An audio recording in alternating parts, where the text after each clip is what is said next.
સુરતમાં traffic police દ્વારા road સેફટીને લઈ જાગૃતિ અંગે સિટી બસના ડ્રાઈવરો સાથે કાર્યક્રમ યોજ્યો હતો। રોડ સેફટી માસની ઉજવણીના ભાગરૂપે સુરત શહેર ટ્રાફિક પોલીસ દ્વારા કાર્યક્રમનું આયોજન કરવામાં આવ્યું। સુરત બસ સ્ટેશન ખાતે ડ્રાઈવરો સાથે સુરત ટ્રાફિક પોલીસ, એસીપી અને ટ્રાફિક પીઆઈ સહિતના કર્મીઓ હાજર રહ્યા હતા, જેમાં મોટી સંખ્યામાં બસ ચાલકોએ કાર્યક્રમમાં ભાગ લીધો।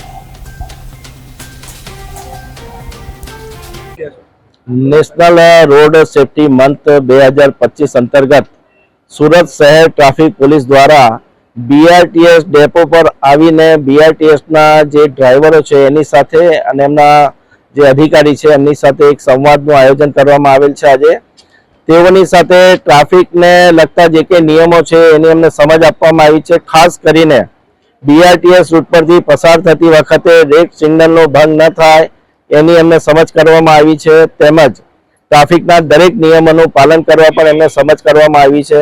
ખાસ કરીને વધુ સ્પીડે વાહન ચલાવવું નહીં, તે એને માટે એમને જે ચર્ચા કરી તો એ લોકોએ પણ આશ્વાસન આપેલ છે કે સાહેબ અમે ટ્રાફિકના દરેક નિયમોનું પાલન કરીશું અને ઝીરો અકસ્માત થાય એ રીતે દરેક ડ્રાઈવર આખા વર્ષ દરમિયાન ડ્રાઇવિંગ કરશે।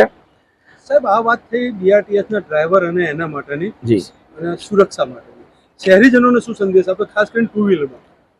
સુરત શહેરમાં ભારે વાહનોથી જે કંઈ અકસ્માત થાય છે એનો અમે જે અભ્યાસ કર્યો છે અને એની પેટર્ન જોઈ છે, એમાં ખાસ કરીને જ્યારે પણ ટુ વ્હીલર વાહન ચાલક કોઈ પણ ભારે વાહન including BRTS bus, city bus કે બસ ડેપોની કોઈ બસ હોય એમાં ડાબી સાઈડથી જ્યારે જમણી સાઈડે વળાંક લે છે ત્યારે એ સંજોગોમાં ડ્રાઈવરની જે પોઝિશન છે એની જે સિટિંગ એરેન્જમેન્ટ છે એવી છે કે લેફ્ટ સાઈડથી રાઈટ સાઈડ જતો વાહન દેખાતું નથી, જેથી અકસ્માત થવાના 100% ચાન્સીસ રહે છે।